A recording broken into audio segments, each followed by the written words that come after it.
All right, everyone, welcome back to the Kyle Lanslone Show. And I am very excited for the interview I have today. Joining me is James W. Carden. He is a columnist and a former advisor to the U.S.-Russia Bilateral Presidential Commission at the U.S. State Department. So, James, welcome to the show. How are you doing today? I'm doing all right. Thanks for having me. Yeah, very happy to have you. One of the reasons I always like interviewing people whose work could appear at outlets like the American Conservative, Responsible Statecraft, The Nation, and antiwar.com. It means that, I think you have a really unique perspective when you're able to span so much of what to most people seems like a very diverse political spectrum. And I think that's because you have been so consistent and so principled in your writing, particularly when it comes to the situation in Russia and our relationship with Russia and the war in Ukraine. And one of Trump's main goals, one of the things he promised us on the campaign trail, was that he was going to end the war in Ukraine. And, I thought it was great that we would have a president whose goal was actually to end the war in Ukraine rather than a president who seems like he was going to do everything to prolong the war in Ukraine. But at the same time, I was very concerned that Trump lacked the ability to actually negotiate a deal to get it done. And then this week, I read one of your articles at your Substack, The Realist Review, Europeanization, then Normalization, which I think actually lays out a very workable path to end the war in Ukraine, even given the challenges, the diplomatic struggles and challenges you have with somebody like Donald Trump. So I know I kind of threw a lot at you there, but could you give us maybe a summary of your article and why you think that this is a path to ending the war and improving ties with Russia? Well, sure. Thanks for having me on. I really appreciate it, and really appreciate the work that you do at antiwar.com. Look, I'm not sure that the article lays out a pathway to end the war. I hope it lays out a pathway to end the war for the United States. That's really what I'm concerned with. I think that Mr. Trump's desire to end the war is a laudable one. I don't think it's going to happen. I don't think it's going to happen for three reasons, having to do with the Ukrainians, who have expressed no willingness to even consider giving up Crimea, which has been a closed issue for a decade now. I don't believe that the Russians are ready to throw in the towel. And I think that the Europeans are doing everything they can to undermine Trump's effort to end the war. This being so,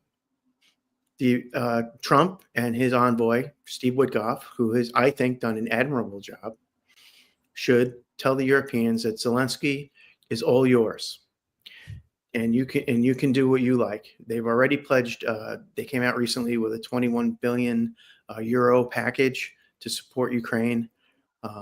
Let Zelensky be the problem for the Europeans to solve. The most important thing is for Trump to get us out of this. And he should do that by withdrawing support militarily, economically. He should withdraw intelligence sharing and any assistance with military targeting. John Mearsheimer, a year or two ago, expressed his opinion that the surest way to re-engage with the Russians and to show the Russians that we are indeed serious about improving relations with Russia would be to sever the entirety of the U.S.-Ukrainian relationship, and I'm all for that. So what I'm talking about here is handing it over to the Europeans, who seem to want it so badly, and then having Trump, Witkoff, and whoever else in the administration is responsible, and that isn't too many people, actually, Gabbard and Vance, and they should begin to focus on normalization of relations with Russia, and we can go on and talk about what that might mean. Right. And I guess one of the reasons when I read this, I was somewhat optimistic this was an actual path to ending the war in Ukraine. And I talked to Ian Proud on the last episode of the show, former British diplomat, who, by the way, complimented your article and, said that you were, very knowledgeable on the subject. And, one of the things he says that the Europeans couldn't continue this war, right? That, it takes the American $1 trillion military budget a year, our massive intelligence network. So much of NATO's defense is relying on the US. And so without that, the Europeans will understand that they just can't do it and will have to tell Zelensky, and they will be the ones to let Zelensky down rather than the Americans. So, I mean, do you think that's a path at all? Or do you think that if, we're just headed towards maybe a frozen conflict situation? Well, first, I want to say that I think Ian is one of the best British analysts out there. I had the pleasure of sitting down and actually meeting him a month or two ago in London. And he's a very, very brave and very principled voice over there. And one of the stranger things that I came to realize after I had spent a week in London was that the parameters of the debate, what you're allowed to say, is even narrower there than it is here, which is really quite disturbing. Um, so, but with regard to the Europeans, the fact of the matter is, as Ian recently outlined in a piece that he wrote, they simply don't have the troop numbers to deploy as a peace force in Ukraine. But even that peacekeeping force wouldn't be accepted by the Russians. So it would only prolong the war. In fact, um, it might even cause the war to spread beyond Ukraine. So that's a problem. The other problem is, and this is something that Colonel Douglas Macgregor has pointed out time and again, is that the Europeans simply don't have the capabilities that we have.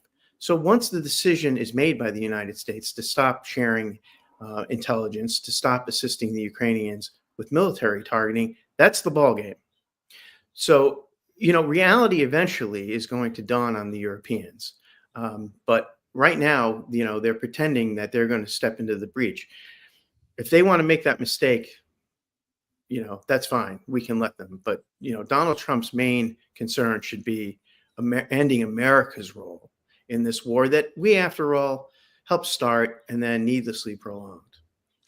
So, James, let's say that Trump hires you back into the State Department, which, if I was making personnel suggestions to the president, I would probably suggest that you would be somebody put in charge of, heading some sort of Russia portfolio within the State Department. What would you advise Trump that he do to start to repair this relationship with Russia, which I think there's no denying that even compared to the height of the Cold War and what was happening, between the US and the USSR, that today the relationship between Washington and Moscow is at an absolute historic low point. Yeah, I mean, I very rarely am in the habit of quoting Winston Churchill, who I think was a terrible warmonger, but he was right about one thing. It's better to jaw than it is to war. And so one of the things that I would like the Trump administration and Steve Witkoff and some of the responsible elements within the State Department, like Michael Anton, would be simply to begin talking to the Russians, to begin the work of restoring diplomatic relations with the Russians. And that would consist of some of the things that Witkoff and Lavrov have already touched upon, staffing at the embassies, for example. But there's a lot more that can and should be done. And I think one of the more urgent issues would be for the United States and Russia to really sit down and get to an agreement on extending the New START treaty. The New START treaty runs out in February of 2026. So to my mind, that's the most urgent security issue between the two countries. It's even more urgent in some ways than the war in Ukraine. So when we start to go down this path with Donald Trump, one of the concerns I have is he seems to let maybe the attention span or the time commitment to actually get something done with the Russians. I think from the Kremlin's perspective, what we see is, a historic low point, and just the staffing, the number of embassies and consulate opens in each other's country have been reduced to a bare minimum. I remember like 2 or 3 years ago, I read an article about how upper level US diplomats at the embassy in Moscow were like doing some janitorial and maintenance work at the embassy because they couldn't hire anybody and couldn't have staffers in. I know the Russians have trouble just paying people to work at their embassy, the janitorial cleaning type work for their, envoy to the United Nations in New York City and their embassy in Washington. So, this is a real low point, I think, beyond probably what Donald Trump maybe even understands.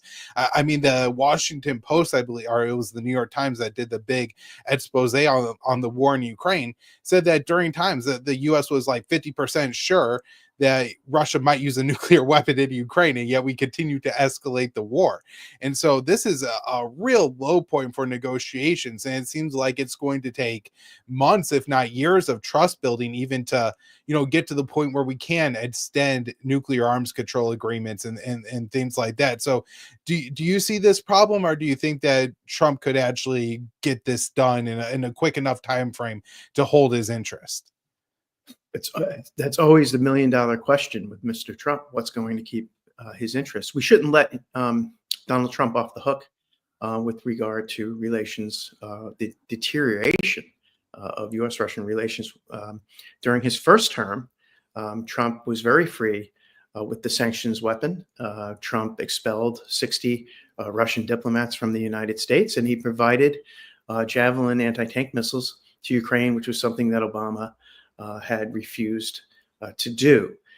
It seems to me that what we're looking at is a kind of generational project to come to proper terms, to come to a kind of modus vivendi with the Russians. Donald Trump and J.D. Vance are terribly outnumbered right now, not only I believe, within their own party, but certainly with the Democrats. The Democrats and the Republicans are basically against any sort of détente, any sort of diplomacy and dialogue with Russia. Now, there are a handful of exceptions. Rand Paul, for instance, Thomas Massey, always good voices, always sane voices on foreign policy. But the fact of the matter is that Trump is going to be in office for only, 4 more years. Hopefully, J.D. Vance will follow. But if that doesn't happen, we're going to be right back where we were. So he has basically 4 years to fix the damage that the relationship has sustained over the past couple of decades. So there's a small window here for him to get some things done. I'm not terribly optimistic that the changes are going to stick. I think that the animosity as a result of the fictitious Russiagate scandal that was, started by the Democratic National Committee and their law firms like Perkins Coie, has done, immense damage to even the idea of cooperation, conciliation, even reconciliation with the Russians. So I guess my point is that Mr. Trump, you have a very small window. Take it. Well, I certainly hope he does. And, at the end of last week, Wickoff had, I believe, his 4th sit down with Vladimir Putin. And it seemed that those sit downs were actually substantive negotiations where they were really working to hammer out issues. And it seemed like Wickoff was actually representing the Ukrainian position fairly, right? I think maybe at this point it's fair to say, with the Russians on the offensive and the Ukrainians having, seeming little chance to even hold the territory that they currently have, that ending the war on the current battle lines wouldn't be a bad position for the Ukrainians.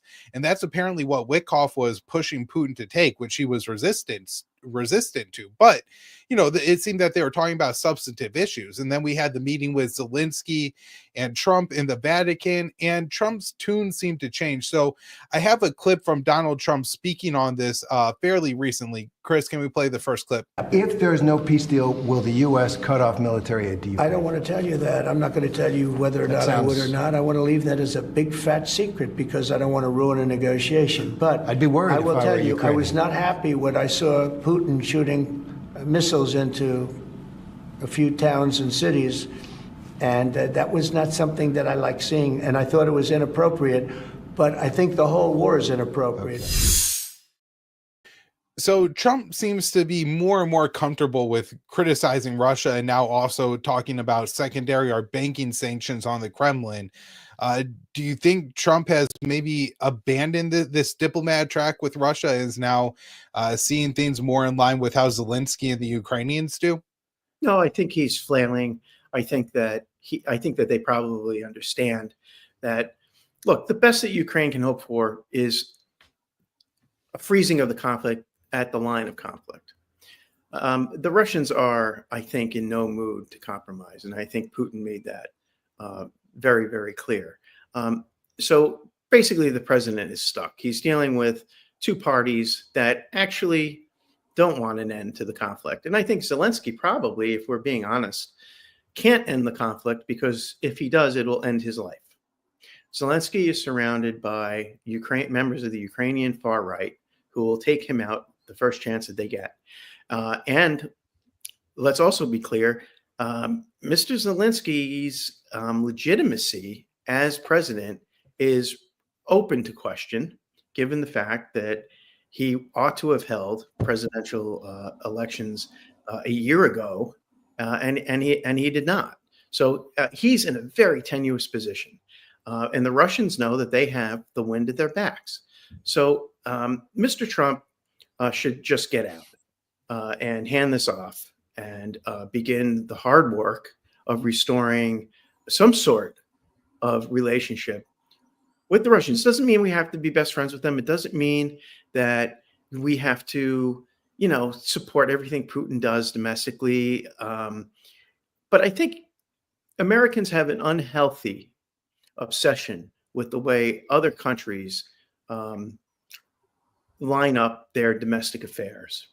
And really, the political orientation of foreign countries is really none of our business. And we have picked up this very bad habit over the decades that it is very much America's business what other countries do at home. And it is not. It has nothing to do with American national security interests. And there's this myth, which I'm sure you're familiar with, called democratic peace theory, that dictates that, well, democracies don't fight other democracies. Therefore, if every country was a democracy, we would, have a peaceful, happy world, and we would all hold hands and sing Kumbaya. That's not the way the world works, and there's very little in the way of historical evidence for such a view. So we would really do well to abandon that sort of mindset. Yeah, especially given the millions of people that the West has and all the democracies have killed trying to convert other countries into democracies. Now, I have another clip here. This one from Sergei Lavrov, the Russian foreign minister, who I think is making some very fair criticisms of one of the peace tracks being proposed in the United States, which is we need to kick this off with the 30-day ceasefire. So let's hear what Lavrov has to say. If you want a ceasefire just to continue supply arms to Ukraine, right. So what is your purpose? You know what Kaja Kallas and what's his name, Mark Rutte said about the NATO ceasefire. Secretary General and the European Union. They bluntly stated that they can support only the deal which at the end of the day will make Ukraine stronger, would make Ukraine a victor. So if this is the purpose of the ceasefire, I don't think this is what President Trump wants. This is what Europeans, together with Zelensky, want to make out of President Trump's initiative. So I think Lavrov's assessment there is essentially correct, that that's what they want to see in London, in Paris, at the NATO headquarters. What are your thoughts on that? Yeah, I agree with you, and I think Lavrov is right. I mean, do you remember during the Iraq War when W. Bush totally butchered the saying, "I won't get fooled again," and he went on for 5 minutes and he couldn't quite get it out. You know, the Russians have, are not going to get fooled again, and they were fooled during the Minsk process, and that's what this is about. This is about the Russians feeling that they were taken advantage of, I think fairly, during the Minsk process between 2015 and 2021, when the Germans and the French and the Ukrainians and the Russians were supposed to be working out some sort of off ramp to the crisis. And then after the German Chancellor Merkel was out of office, she wrote a book and she basically admitted that the Minsk process was really just in order to buy the Ukrainians some time to build up their defenses against the Russians. That's not how it was sold to the Russians at the time. So this hesitancy on the part of Putin and Lavrov owes a lot to their experience during the Minsk Accord peace process. So I think this is a really important fact to highlight, because one of the main propaganda points rolled out by the advocates for the war in Ukraine that you hear so often repeated from Zelensky is, we can't make a deal with Putin because Putin always goes back on deals. Because if we make a ceasefire deal, if we sign a deal to end the war where it is now with Putin, in 3 and 5 years he's going to be back to reinvade once he gets stronger. And you're saying, no, that's not what Russia's doing. That's what the West in Ukraine did with the Minsk Accords, which of course were signed in 2015 as a way of ending the then Ukrainian civil war in the Donbass. Yeah, but not only, right? I mean, let's take a quick look at the history of broken promises by the West towards Russia. The biggest one, of course, has to do with NATO expansion. So there was obviously an agreement between the United States and the Soviet Union that we would not expand NATO 1 inch east. So we went back on that. And then when John Bolton was serving in the George W. Bush administration, he convinced the president to tear up the 1972 ABM missile treaty with the Russians. And then he was back under Trump as national security advisor. And what happened? They tore up the INF treaty. Not only that, they tore up the Open Skies Treaty. And then, of course, famously, Trump pulled out of the Iranian JCPOA. So, there's a long list of us doing just that. So, and that's hurt our credibility. And it makes diplomacy all that much harder. And so, Trump and Witkoff, again, who's basically Secretary of State in all but name, are trying to talk to the Iranians now. But they made their job that much harder because they stupidly pulled out of the agreement during Trump's first term. So, when people say, well, we can't trust the Russians, we can't trust the Iranians, we can't trust the Chinese, whatever. Some introspection would help.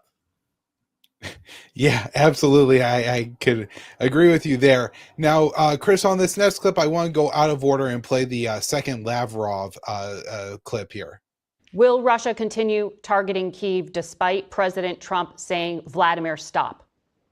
You're not listening to me. We will continue to target the sites used by the military of Ukraine, by some mercenaries from foreign countries, and by instructors whom the Europeans officially sent to help target Russian civilian sites. So I thought this was interesting because here's one part where maybe I wouldn't disagree with Lavrov in what he's saying, that Ukraine is, hiding their military among civilian sites, and then those are now being struck. But a real challenge and a problem with ending the war in Ukraine is you now have this narrative emerging in the US that Russia is just attacking civilian targets all over Ukraine.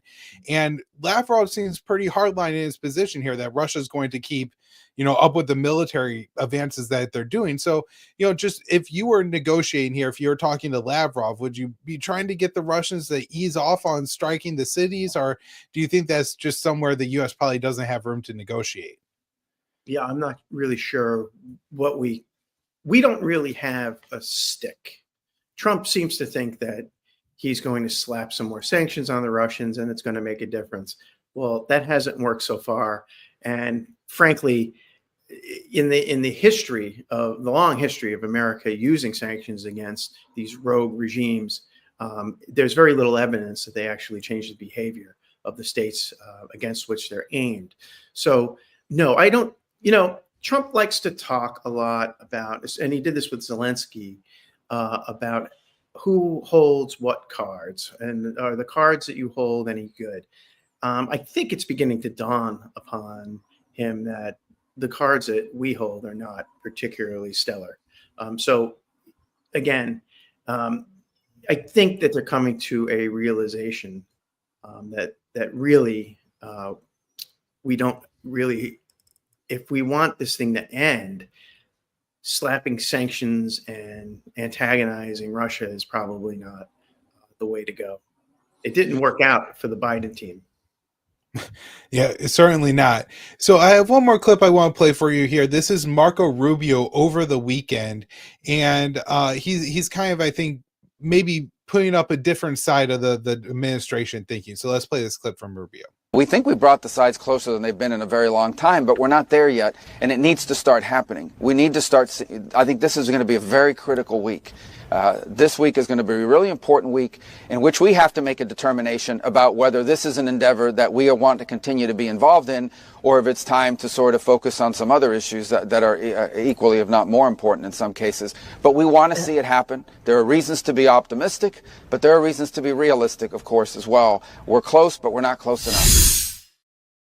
So Rubio here, I think, kind of brings up two concerns for me. The first is that he seems to be trying very hard to put a strict time limit on negotiations, which I think ultimately undermine them. Now, it's possible, I guess, what he's saying here is if we don't see something materialize soon, we're going to withdraw all of our support from Ukraine, which I guess would be going in the right direction. But I'm worried what he's saying is we're going to pull back from negotiations and just kind of continue down the path of the Biden administration. I think that's probably what he would like. Marco Rubio is an effective communicator. I do not trust his judgment. His record shows that he is a neocon, and I think that he would be very comfortable continuing on with the Biden policy of nearly limitless support for the Ukrainians. And I think that Trump knows this, and that's why Rubio has effectively been sidelined from the negotiations. I mean, let's face it. So no, I don't, there aren't really too many causes for optimism here. The administration does not hold very good cards.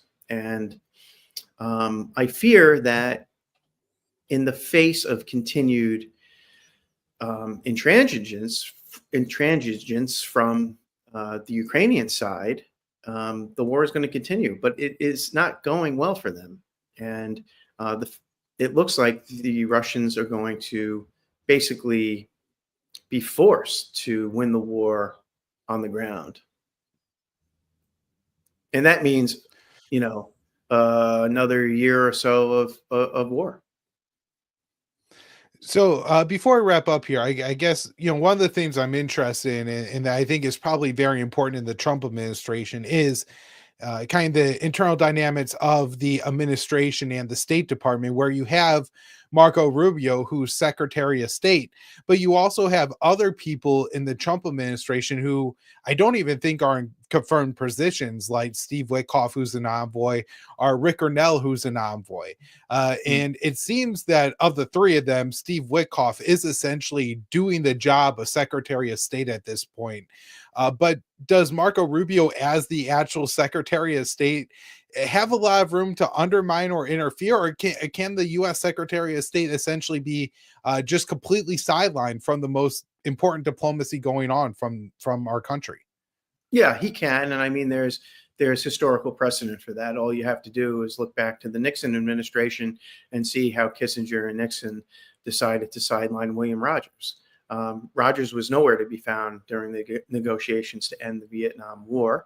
And in the Carter administration, National Security Advisor Brzezinski and President Carter sidelined Secretary of State Cyrus Vance when it came to the ill-fated decision to launch a rescue mission of the hostages in Iran. So no, there's plenty of precedent for Secretary of State to be sidelined. What is unprecedented in a way is that this Secretary of State has been assigned to oversee the demolition of his own department. If Trump and Musk and the administration has its way, the department is going to be something on the order of 50% smaller than it was last year. So that doesn't give the Secretary of State a particularly powerful base from which to maneuver. Yeah, I was just reading today that the State Department was going to close, I think, 30 embassies and consulates around the world, most of them being in Africa. And I certainly agree that the U.S. has too big of a footprint around the world. Although, if we are looking to save some money, I certainly recommend closing military bases over these diplomat facilities. Do you see like diplomat facilities around the world helping the U.S. in, just having normal relations with countries? Yeah, they're important.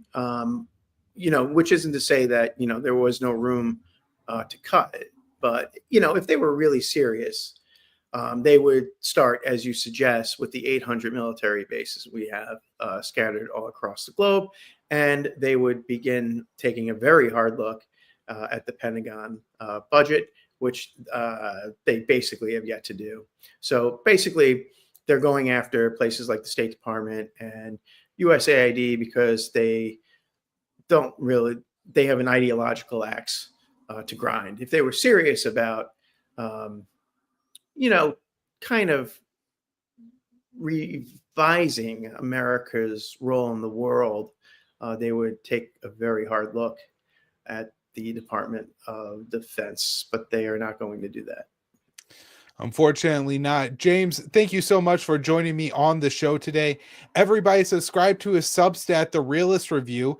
And of course, if you are going to antiwar.com every day, there's often something from James Carden on the homepage, whether it's an op-ed in the viewpoint section, or you've been doing some pretty interesting interviews yourself and publishing the transcripts, which we reprint on the blog. So thank you so much for contributing to our site and coming on the show today. Do you have anywhere else you would like to send people to follow your work? No, just back to antiwar.com. I'm really grateful for all the support that I've received from you guys over the years. All right. Well, thank you. And of course, this show, I always republish it on the blog at antiwar.com. And be sure to subscribe to the YouTube channel so you don't miss any of our shows. We are live every Monday and Wednesday at 4:45 Eastern time. And so I'll be back with some more interviews next week. Thank you all so much for listening.